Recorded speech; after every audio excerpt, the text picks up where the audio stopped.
The origin of animation has its base built around pictures seen in quick succession that tell a story.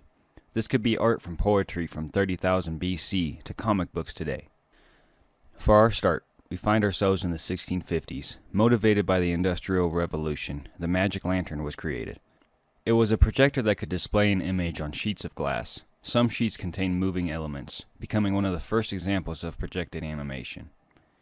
In the 1830s, two iconic animation tools were introduced. Joseph Platt created the Phantascope, a spinnable cardboard disc with images to give the illusions they are moving. 2 years after, in 1834, William George Horner created the Zoetrope. This was a rotating drum line filled with pictures that could be replaced. 42 years later, in 1876, Émile Renard created the Théâtre Optique. This was a machine that would take and rotate hundreds of images that would be projected using an intricate set of mirrors. 30 years after that, the first film-based animation would hit screens with Humorous Faces of Funny Faces, created by J. Stuart Blackton. This influenced artists like Emily Cole, a French cartoonist. In 1908, Cole created Phantasmagoria, a cartoon that used over 700 drawings to create the first hand-drawn animated cartoon. Cole drew on glass plates, overlaying the last image to achieve his art. In 1914, Winsor McKay introduced a more fluid and emotional aspect to animation with his film, Gertie the Dinosaur. These details that would make Gertie so lifelike will influence two of the most famous animations ever. Felix the Cat, made in 1919 and was a creation by Pat Sullivan and Otto Mesmer. However, it is important to note that Mesmer later disputed Sullivan's involvement, while other cartoonists argue against Mesmer's claim. Felix was created during the silent film era. This was 9 years before the most famous mouse was to be born. In 1928, a young man named Walt Disney would create history with the first cartoon animation with synchronized sound. The cartoon's name was Steve Boatwillie by Walt Disney. In an interview with Eric Goldberg, a supervisor animator and director of Walt Disney Animation Studios, Eric explains the beauty of animation.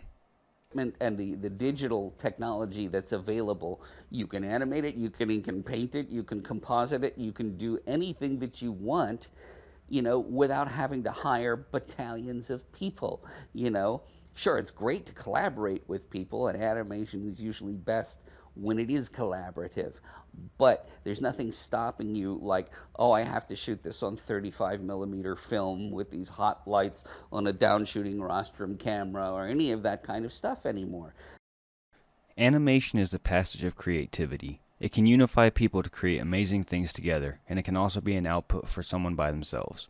Since Steamboat Willie, millions of animations have been created by artists to explore all different types of genres, taking further steps into the future.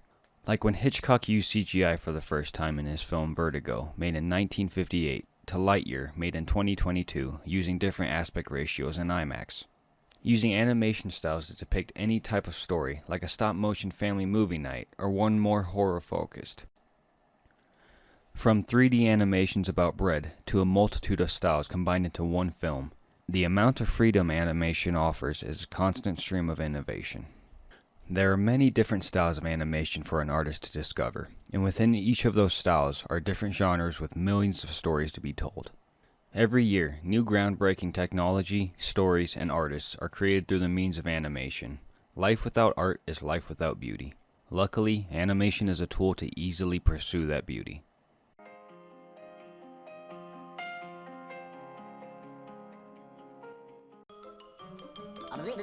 That's all, folks.